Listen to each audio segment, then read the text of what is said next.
Hey guys, welcome to the Portland Real Estate Investing Podcast. I'm here with Jordan Lee and Alex Fan, and we're here to talk about financial planning in real estate. Oh, everyone's favorite topic. So Yeah. yeah, we're just gonna go over real quick like how we got into thinking about finance, why finance is important to us, and sort of our journeys there. Yeah, because you know it's not something honestly, and I don't know about you guys, but in my high school we didn't. I think we maybe had one day where we like learned how to balance a checkbook, which, by the way, I've never done. I don't know if you guys do I've that. tried. I don't think I've even had that training in my high school. We didn't really have much at all. I didn't know anything about money in high Yeah. school. But yeah, we never learned about how to, calculate a mortgage or amortization or kind of like put together a full household budget and that type of thing. So I feel like everyone goes about learning finance and investing differently.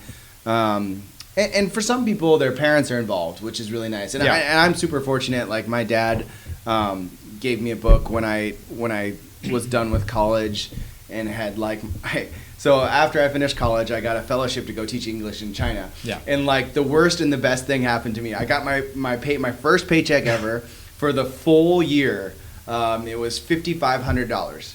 Oh, wow. And that was full year. I mean, Yeah. luckily I had housing taken care of. Okay. But the first time I'd been paid from like working at Enchanted Forest or whatever when I was 14 and those types of things. But they gave you your full check for the full year up front, and I was just like, oh, okay. And my dad was like, okay, yeah, I know. It's Never like, now seen that- so much money before. I know, right? I know. And my dad was like, okay, so now you need to put $500 of that 10% into an IRA and like get some super Wow. conservative like index fund, or I actually think it was a mutual fund, and it was some environmental PAX fund, I think, and it did well. Like it's doubled I think 3 or 4 times, and can't complain about that. But the other shock to me was like I think I ran out of money before winter break or something like that. I was like trying to play poker and to Nice. make money. And The smartest way to make money is playing Yeah. poker. Yeah. Especially when you're not good at it. because I had no budget. I just was like, oh, I got money. I'm gonna travel in China and I'm gonna enjoy myself and have fun. So yeah, when I got back and didn't know what I was doing, I was like, maybe I want to go to culinary school. And my dad's like, here, take this book, read it. And so that was the first book that I read on finance. What book? It was like the only financial advice or financial book that you'll ever read. I can't remember Oh, the yeah. title of the Some author, but catchy title. I mean, basically my main takeaway from that book was like, when shelf stable things go on sale, buy them. Like tuna or whatever, canned tuna, something that you buy Sure. regularly every day. Uh-huh. So The when it tuna- goes on yeah. sale, if you have the storage capacity for it, you buy it, right? The tuna investing philosophy. I've heard Yeah, of. I mean, No, I'm it's- kidding. Is toilet paper still appreciating? Remember early pandemic, we w're all hoarding toilet paper and Oh, things yeah. like that? Yeah, Oh my gosh. I mean, just the basic concept was like, if it's something that's durable, Uh-huh. and you can hold on to it, get it while it's cheap. I guess Sounds like a hoarding mentality. a Yeah. little bit of a hoarding mentality. But then after I enjoyed that, I went on to read the same things that everyone else reads, like crazy. What is it called? The Richard Rich Dad, Poor Dad? Rich Dad Poor Dad. Mhm. Robert Kiyosaki. Robert Kiyosaki, yeah, and a couple of others. So I got kind of turned on to real estate and whatnot in that sense. And I learned some other lessons too along the way. Like after I went to culinary school, I got a job cooking. And man, like I was getting paid $11 an hour then. So I didn't have a lot of opportunity to make savings. But one day, like a year after I'd been working there, the chef came down and he was like, "Oh, you guys know that we have this like IRA match, right?" And everyone's like, "No." So I was the first and only employee to take advantage of that match. And by the time I worked there for 3 years, and by the time that I left, I had accrued about $7,000, and it was a 1-to-1 match too. So whatever I put in there, they put in, and they're like, they asked me the question when I set it up. You just want like a simple IRA, like right, a traditional one, and at the time I didn't know. In hindsight, I definitely would have chosen a Roth IRA. Yeah. Because I was making very little money at the time, and so decreasing my taxable income by a few $1,000s was not really tax savings for me. But later that account, long story short, I bought like $2,400 of Tesla, and then it became $100,000 like 15 years later or whatever. And then I did a conversion on that. So I paid a lot more in taxes on that account than I did than my initial investment. But I mean, long term, it'd be totally worth it. But that was a good lesson to me early and later that, hey, when you're young, when you're not making a ton of money, put everything into a Roth if you can. Yeah. I mean, there's tons of options there. You can obviously max out your 401k, the Roth IRA, as you were mentioning. If you can, HSA, you can basically take a lot off your gross income by just, putting your money there. Pre-tax income. Right. It's hard for so many people, right? Because a lot of times they need that money, and and this is, and going back to your earlier point, Jordan, it started with your dad, right? Giving you some good, very frugal, basic advice.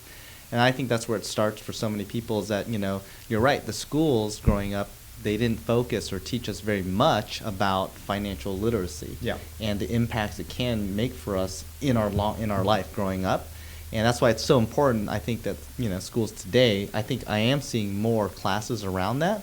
And my story is very similar to yours. My dad, same thing. He helped me to go open my first bank account. I think that was where it's like, wow. Did he have you buy a CD too? No. No. Those are coming back, by the way. Yeah. Oh, yeah, for No. sure. He didn't do that, but it was just understanding financial responsibility. Like have an account, have savings where you can see your money and you can see it grow, right? And I think that's part of like seeing that grow, which was really impactful, for me, But I don't think it gets talked enough. And I think kids grow up in a household, so they of course observe and see how their parents handle finances, And so that becomes the basis of where, when they become adults, if they haven't had the benefit of other education or books or things like that, their mindset is very different about how they handle money, So, Stephen, how about you? How was your journey? I mean, so I'll say this: my parents and my upbringing was more of a whatever cash we have, let's hide it under the mattress. Let's hide it in the curtains. Or like we did not have good financial practices. Don't trust banks. Don't trust banks. We had. And not to throw my family under the bus, but we had really bad. That's not uncommon at all. Yeah. I mean, they're refugees, immigrants, and right. First generation especially. Exactly. Right. They were saving their money because they knew that they didn't want to lose it. I've had stories from my dad. When he was younger, he put his money in stocks and he just tried it out and he lost all his money and he got scared. So the only way he knew was to kind of hoard cash. Yeah, it's kind of, and for, my parents and family were immigrants to this country too. And, in growing up during their time of life, they were experiencing war and all these other things that we can't imagine. But wealth had to be movable. It had to be mobile. Yeah. You had to be able to take your wealth there's with a good you. reason why you couldn't trust a bank, right? Yeah. Yeah, I mean, especially when we had like creditors calling us because my parents, got into really bad credit card debt. And this is back in the days when we had answering machines, but we would have just 10, 15 credit cards calling us for our money. Mm-hmm. I was a kid picking up these calls and I would have creditors yelling at me. So I got really scared about money. I grew up very fearful of ever being poor. And I was a good student. And my story is I went to the University of Washington. Obviously, I was a resident of Portland, Oregon, so I was going out of state, got student loans at I think 7%. And what was the tuition at UW then? Was it like 40 or something like that? No, or? I think out of state was like 25. Okay.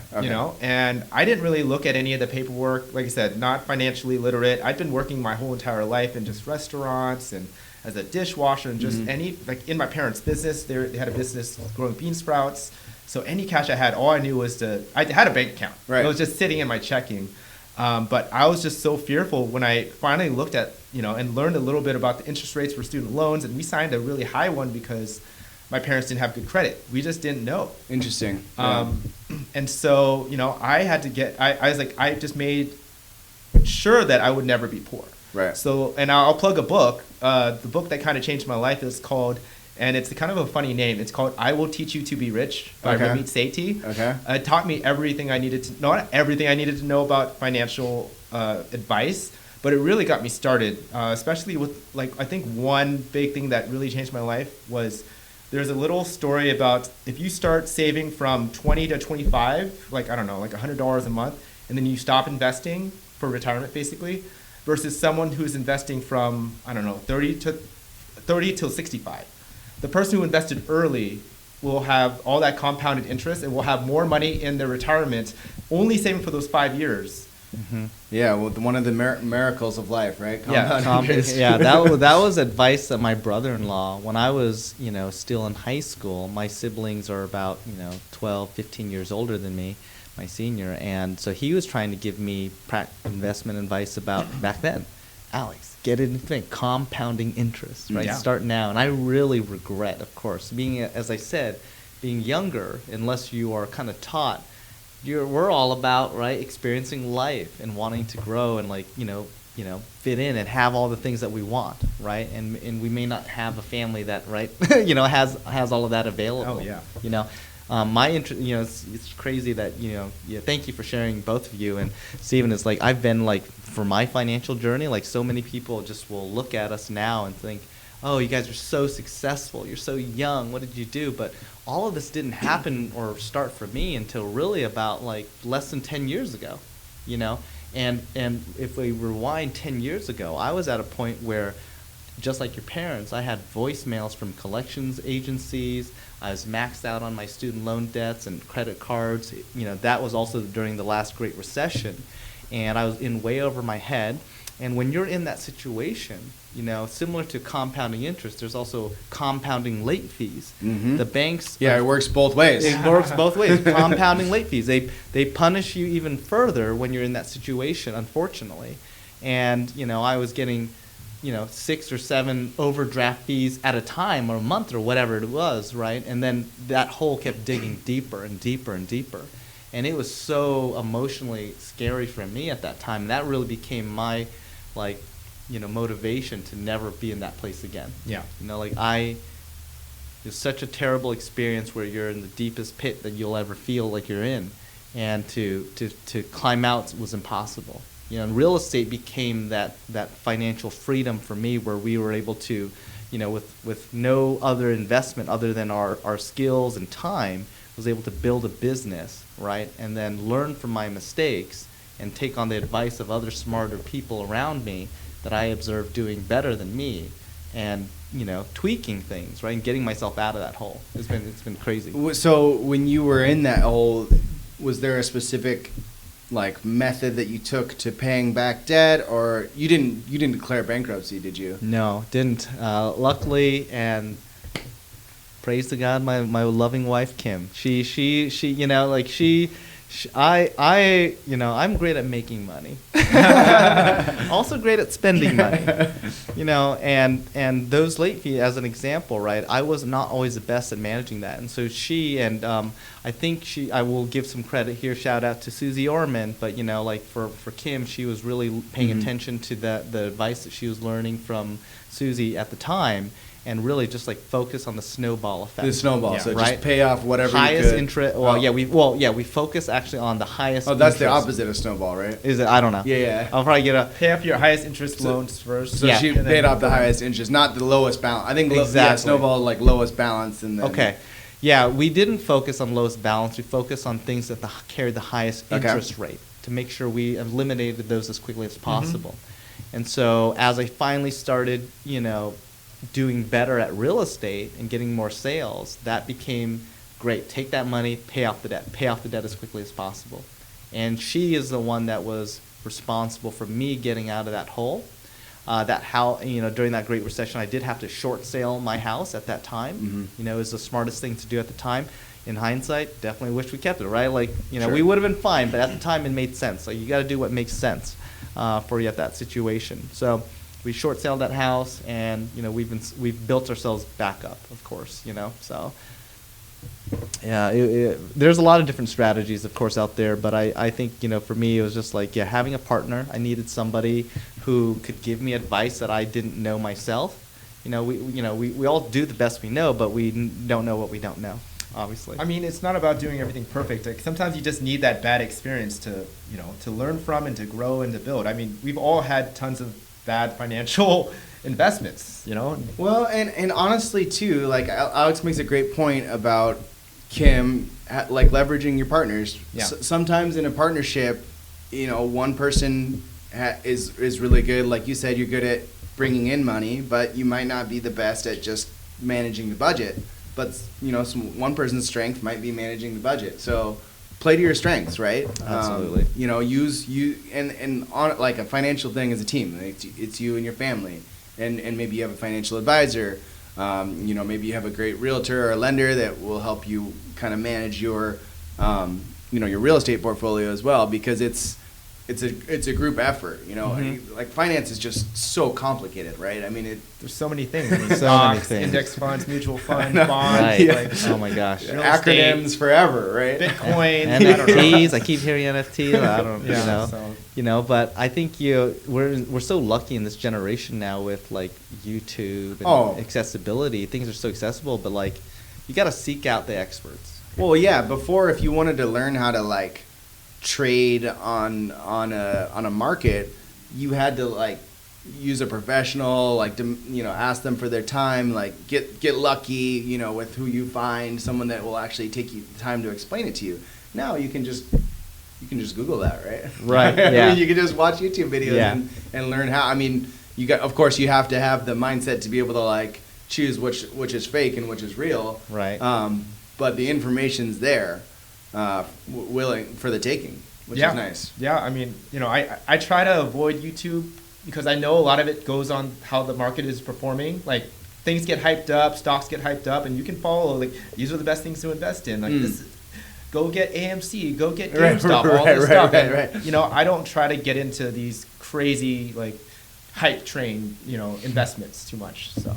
Yeah, I guess I meant more for, like, the mechanics of, like, similar to changing a washing machine part.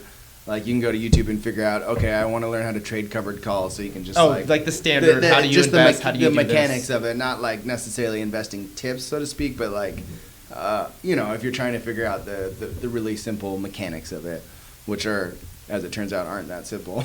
Yeah. And just turning to that, I mean, I just wanted to talk a little bit about our best investments. Oh. If you want to jump into that and kind of talk about it and how you got into that and what it was.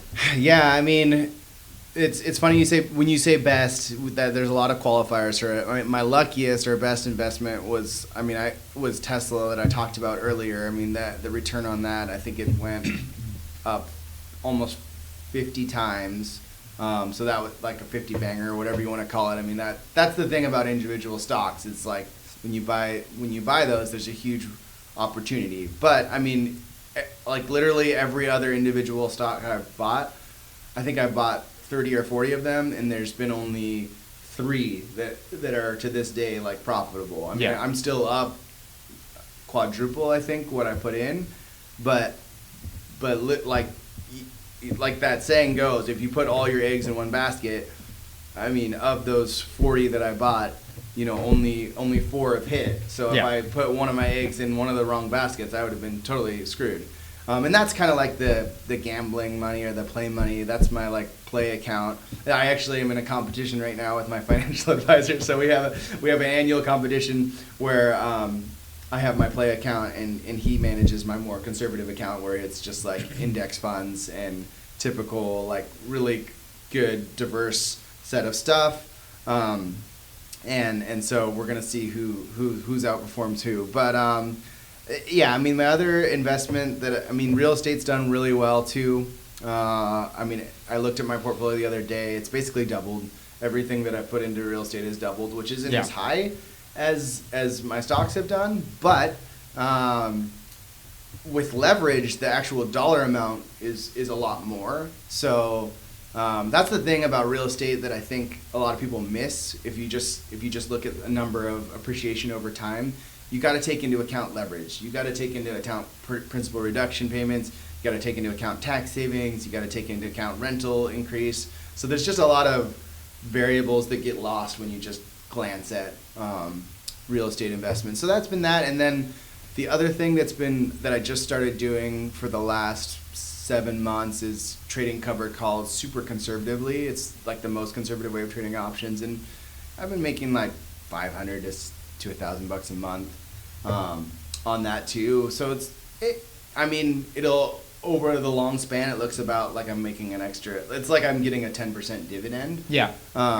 Which is a nice, for me. That's, I feel like if you're doubling, tripling, it's just lucky. But, that slow growth for me is what I like. Okay.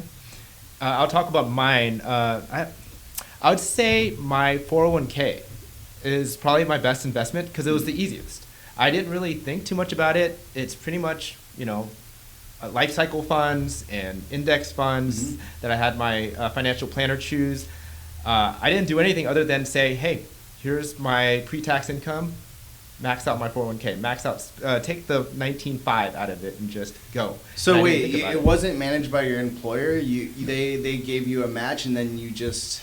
Yeah, I had a match and everything too. But you got to set it up on yourself. So I went into the platform to manage my 401k. I brought it to a CFP, a certified financial planner, and had them choose the best ones within the employer options. Yeah, so I chose from those options, and I literally do not think about it at all. I don't go in and self-manage. I want to be as hands-off as possible, and it's grown pretty significantly. I'd say it's the best because it's the easiest one because I didn't think. Well, and you probably had an automatic deposit set up. Yeah, too, automatic right? deposits through Which my is employer. By far the best way to save money. Yeah, just don't think about it. And it's taken out of my paycheck before I even really see it. I don't look at it. I just live off of what's after-tax money. Correct. And it's fine. If I were to say, I would say my first fourplex is actually my real best investment on multiple levels. It wasn't easy, but it's made me the most money and the most learnings. I've learned how to be a landlord. I've learned how to manage tenants. I've learned how to bring in that rental income. I've learned so many things that helped me transition into being, obviously owning multiple properties. Right, so, and that one you bought as like primary residence with your parents and stuff. It was a pure accident. Had to buy my parents a home. Yeah. By happenstance, my sister said, why don't you buy a fourplex? I didn't know I could do that. Sure, I'll do it. And it just happened to work out. That's a good mentality to have, though, because most people, because we often advise to our clients that are younger, like, hey, just consider, why don't you consider buying a duplex or a triplex or a fourplex to start? Yeah. And they're usually like, oh, no, I don't want to be a landlord, right?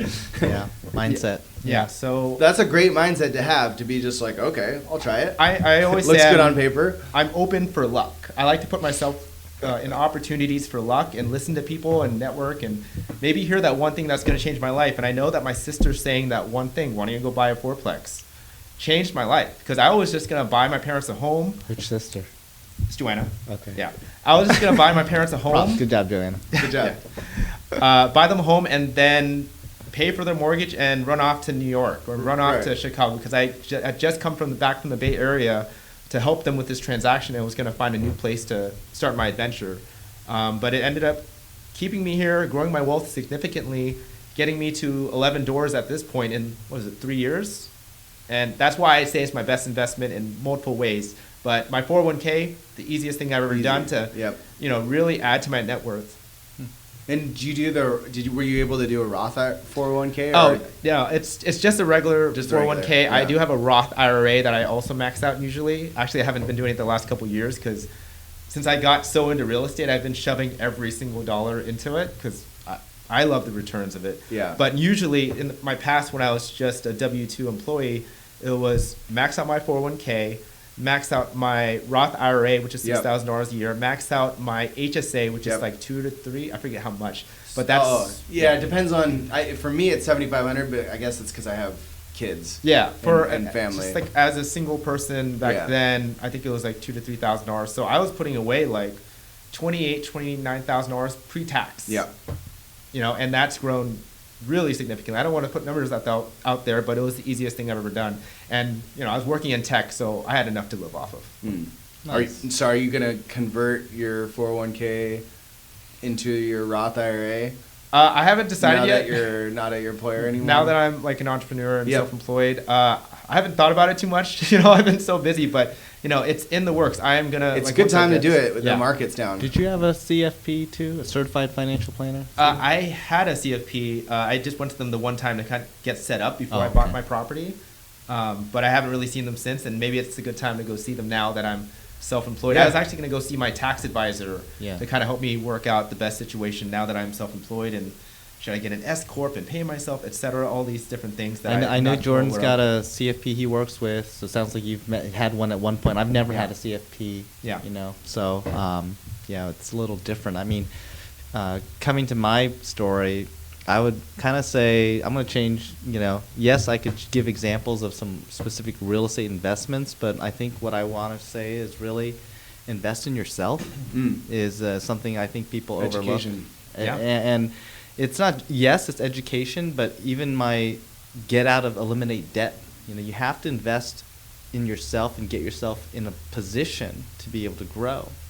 Because if, you're always in that, if you're going to be in a state where you're not, where you are still in debt or have debts, it's going to be a definitely limiting factor, especially if you're planning to purchase a property for investment even. More debt you carry, the higher what they call debt to income ratio you have.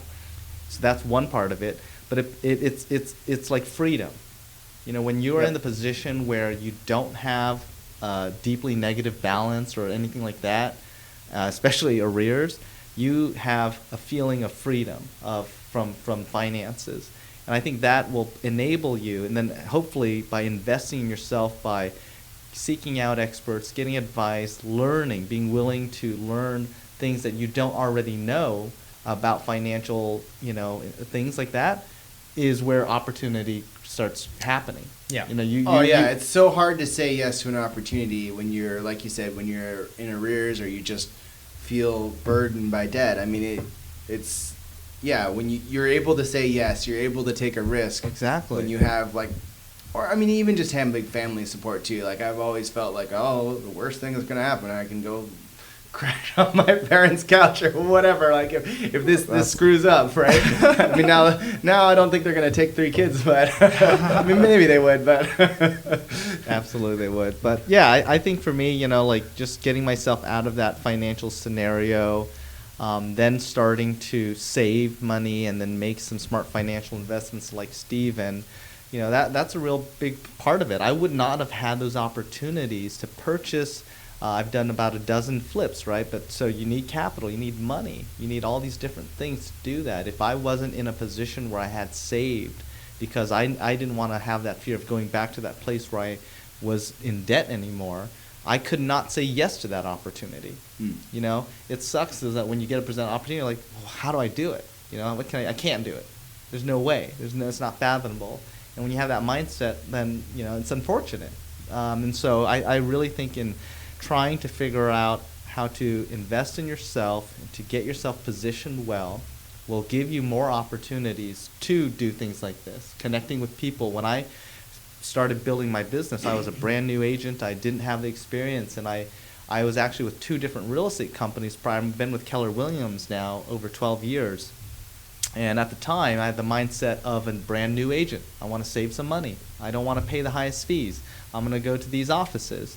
And I floundered in the first few years because I got exactly what I was paying for, Yep. And, now I live in an environment of abundance, of education, of coaching, and of really top performers. There are people in this office who, close 10 deals a month, And for you, and why I mention that is you need to surround yourself. One of the things my brother told me too, you're going to be the average of the 5 friends you hang out with. So take a look around at who your friends are.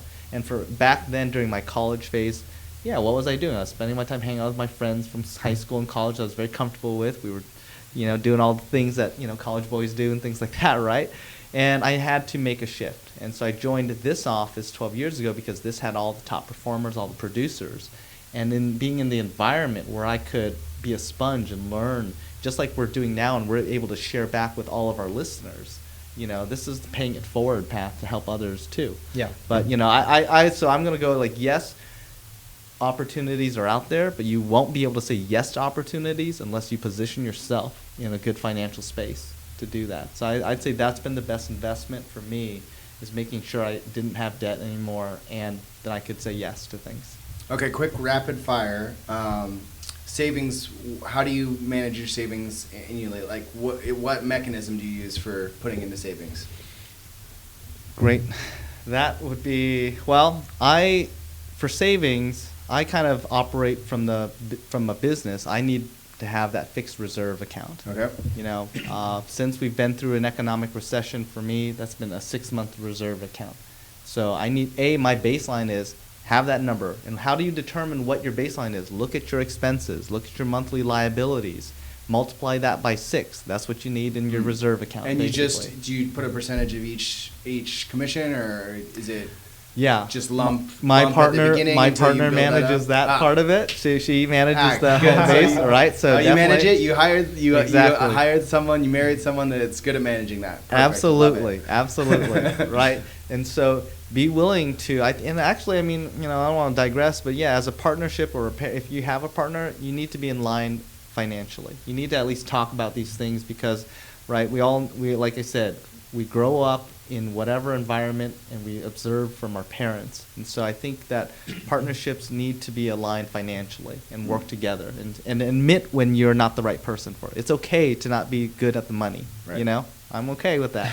And I'm not bad when you guys know, but like for me, it's building that up and making other investments. So there was a point where, again, the money would come in, pay off what we have to, put everything else into the returned savings account. So we are building up that reserve, Yeah. and then from there we can, you know, depending whatever we have left over, then we just, we do what we got to do. Yeah. Now that you're an entrepreneur and not W-2, how do you do your savings? Well, like I said, when I was a Generally? W-2 employee, I literally just had a savings account and I had an automatic withdrawal of, I think it was like 30 to 40% of my income because I lived very frugally. Right. Even when I was W-2, and it just went into the savings Right. automatically, so I just couldn't live on it. So that just grew, and I always had my reserve fund. So that's the you easiest way. never even touch your savings. It was account. in a separate bank, so I didn't even Okay. check that account. I mean, Oh, maybe it that's- wasn't the that's best smart, too. investment because I did check and I was like, oh wow, this is a lot of money. But it was good, like, you know, like having that fear of, oh, my car broke down. For a lot of people, they can't afford a $400 expense. Right. Like for me, it's an inconvenience. It's Yeah. annoying, but I got the money. So Right. just not being able to see it is the easiest way to save, and just planning ahead. And now that I'm, you know, entrepreneur, the money is more variable. I basically think of my rental income as my stable income, and I just Okay. don't touch that. I literally Okay. just let it sit there. That is for if, you know, something like a pipe bursts, Yep. or Yep, if I need plumbing exactly. or these things. I just let that Reserves. build. I try not to live off of it as much as possible unless like maybe I'm not making income for a month or two or whatever for whatever reason. But that is my way of saving right now, is just letting my passive income come in, build, sit there. I know there are better opportunities for me to throw it in crypto or this or that or whatever and make tons of money, but this is safe. I know it's there, and things happen. I've had very recently like a $5,000 plumbing expense Yep. that I was like, wow, this really sucks, but it's not going to break the bank. Right. It's just really annoying, and that's Yep. how I save now. And obviously, if I have like a lot of income coming in that month, I just push it off. Like I'm gonna live off of this. Here's all my expenses. Great. The rest, any extra, just go straight into that account, and I don't look at it. You don't. I like that, an account that you never look at. Yeah. Yeah, for me. Set it and forget it. Set it and forget it, yeah. No, for me, it's kind of similar because I'm W-2 as a loan officer. You can't really be 1099 like you guys. So I, like you were saying before, I max my Roth 401k, and then I have my auto deposit into my Roth IRA, and then I max my HSA too. So that's all like my major savings, and then the rest goes into just a normal checking and savings account, and that's what I do my personal budget with. And then rental properties, they have their own accounts, so Yeah. they just like the mortgage is paid out of those accounts, and anytime I get a check for it, I just deposit directly in those accounts. So it's like very very straightforward, very transparent what's there. And then the same with it. One of my other rentals has a home equity line on it too, and so like the mortgages are paid out of that, and that one is separate as well. So I try and like separate them for ease of a quick audit. Okay. I guess, so to speak. Well, it sounds like you do a lot of tracking. Can you kind of go over like how you track all your investments? Yeah, I mean, for me, I don't use like fancy software. I just use a Google Sheet, and then have a few like different calculators on the Google Sheet that will like spit things out when I add things in there. Do you have it built in as a template now? I mean, sort of. I just whenever I need to figure out how to like, because I'm not like super great with Excel, but good enough to like. You're better than me. I can tell you. I mean, all you had to do is like, oh, I want this to do this, so you just Google it, or Yeah. just look at a YouTube video of someone showing you how to do it, and then your Excel sheet will do what you want to do. I mean, it's crazy powerful, and I can pull it up on my phone because it's on Google Sheets. I can pull it up anywhere if I need a quick reference. So yeah, I mean, I don't track it like crazy. I just like update values once every 6 months or once a year. But I track like, okay, the rental income is this much. The value's this much. I've paid this much for my real estate, and then like I mentioned, I do a little bit of trading on covered calls, and so I have a spreadsheet for that as well, where I can track like how much I've made each month, and sort of there's like a thing where I can put it in, and it'll tell me like, okay, if this were to get called away from me, what would that mean? And so that way I'm just a little bit more. It's less about like gambling and more about I know what it looks like, and it's like building a knowledge base over time, I guess. Yeah. So you can sort of like, just know what to expect. Yeah, I always call it like a health check, basically. You gotta get the temperature, the pulse on where we're at, and a lot of people look at it differently, like having a running balance sheet, basically, for a business and things like that. So, maybe, Jordan, if you can create a template, maybe our listeners can subscribe, contact us. Sure. We'd love to share it with you guys. I know I want a copy. That's why I'm asking. Okay. I want that. I'll have to clean it up, because anytime you look at someone else's spreadsheets, it's like, sure. What is this? But like I've downloaded spreadsheets too. So Yeah, like when totally. same thing for our multifamily properties, we have a I forget the word for it, but there's a data sheet basically for every unit for expenses that we're all tracking, and that way we kind of know where our numbers are, right? I think that's similar, knowing the language, like know your numbers, so that way you can make decisions, because when you don't know, it's really tough to decide what to do. Yeah. Well, and it reminds you of the value of the work you're putting in, right? When you evaluate those numbers and you're like, oh, okay, that was a good investment, or maybe that wasn't a good investment, and maybe it's time to move on from that investment. Yeah. Exactly. Yeah. Yeah, my philosophy is I used to track every single investment. I used to go into my platform to look at my 401k, see how each one was performing. No, don't do that. Now I'm tired. I'm just like, look, it's in index funds. It's very diversified. Right. Timing the market is better than timing the market and doing all these changes. So I kind of just check, what's my balance? Cool, whatever. I move on. The big thing that I'm doing now is, as you mentioned with real estate, I do a lot of renovations, a lot of expenses. These are all things I can write off on my taxes. So I have a very detailed spreadsheet of every single expense. You know what? Be clear, we're not writing off, writing off things, but yeah, we're decreasing our earned income. Exactly. Basically, these are legitimate expenses we are spending on a property, like a business investment, and therefore your net income is going to be different. Oh, and when you track it, it's just so much easier for tax time too. Oh yeah, no, it's easy. I have a folder for all my receipts. If I have a partnership, then I have like a drop down for, is it me who spent that money? Is it you who spent that money? So it's twofold. So it's for taxes, and it's also for, okay, how much money have we spent each? Right. Like, how's the balance going? Yep. And Did things like this investment make sense? Or Yeah. Yeah. So that's like basically all the tracking I do now, like obviously stocks, et cetera. I have like fun accounts, like my Robinhood, where I throw some money in there for individual stocks, but Yeah, I don't use a spreadsheet for all my like 401k and my IRA. That's just way too much. Yeah, there's no reason to do that, at least for me.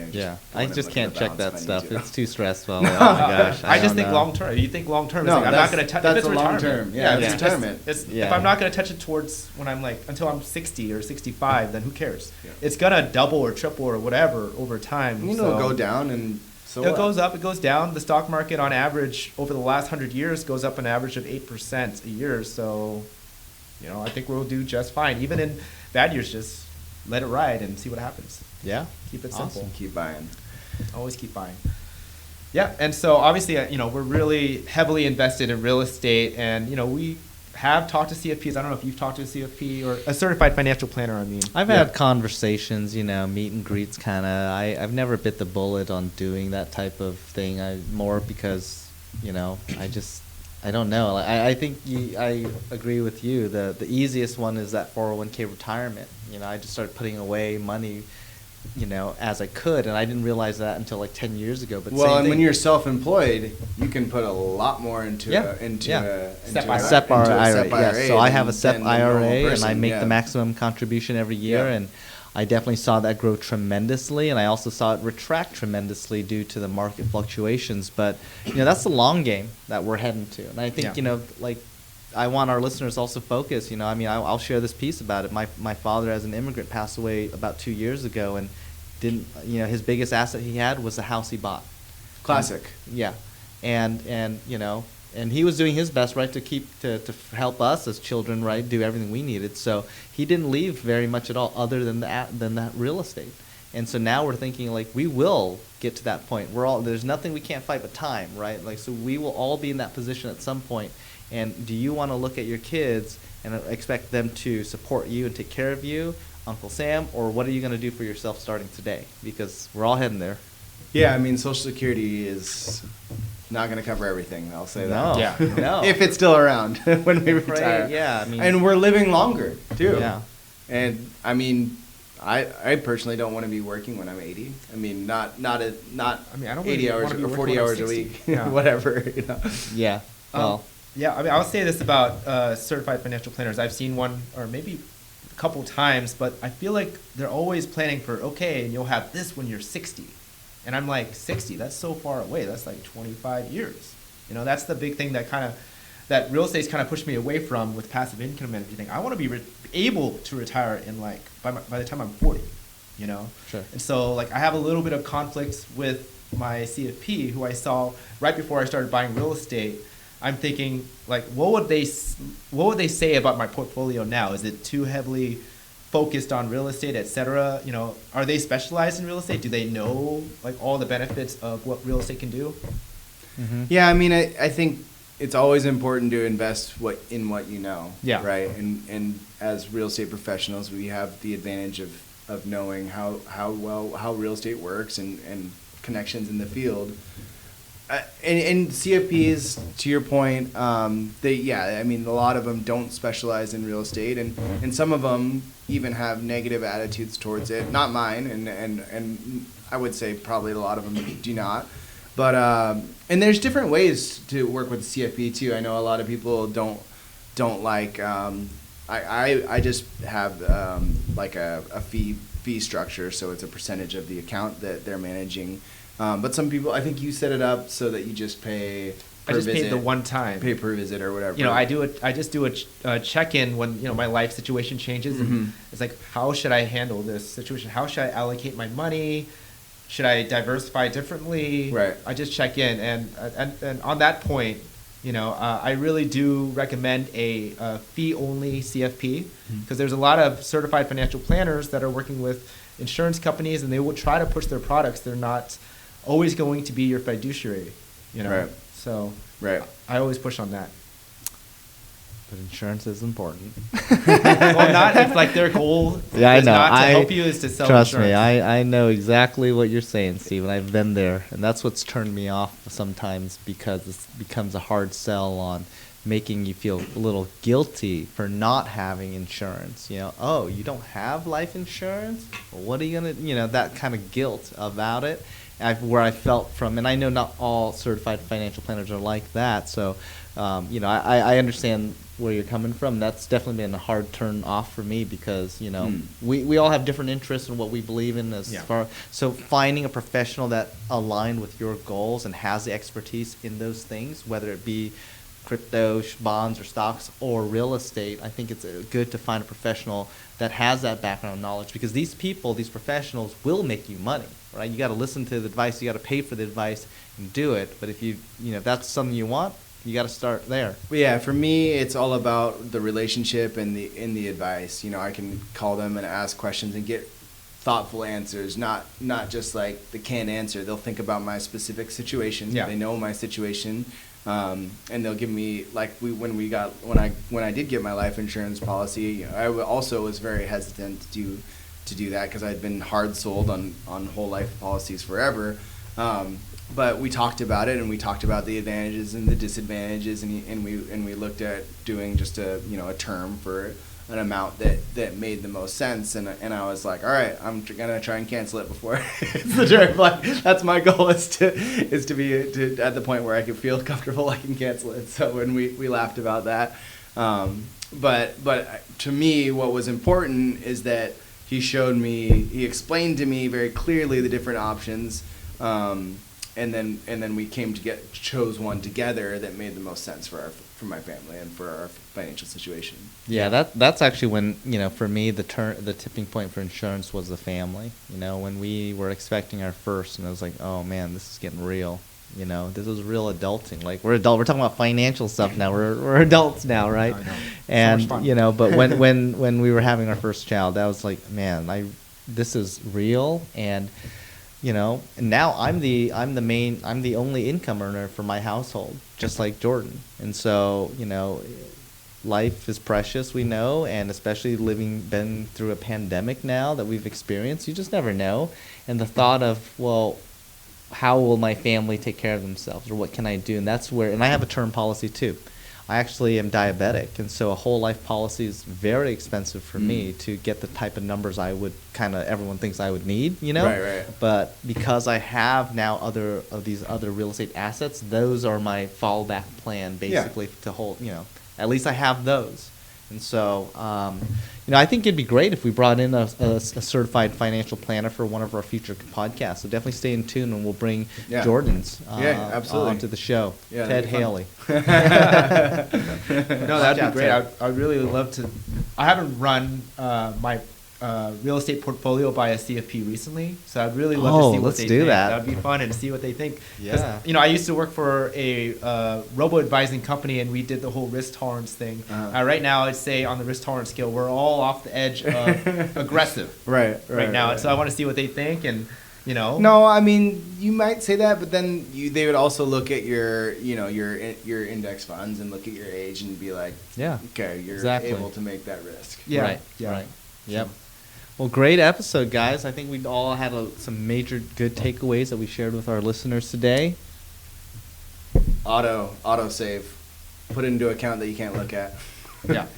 Pay down your debt. It's the easiest one. A couple book recommendations. Couple books, that's you just got to get started and start just thinking about what kind of future do you want to have. Mm-hmm. And instead of like Alex said, just in this mindset of struggling and trying to dig out, because debt can be a spiral. Mm-hmm. Yeah. And if it's really uncomfortable for you to think about and talk about finance, work with someone, that knows what they're doing. Yeah. And I said, invest in yourself. Yep. Best return you'll ever experience. 100%. Well, thanks, guys. I really appreciate it. Thanks for tuning in.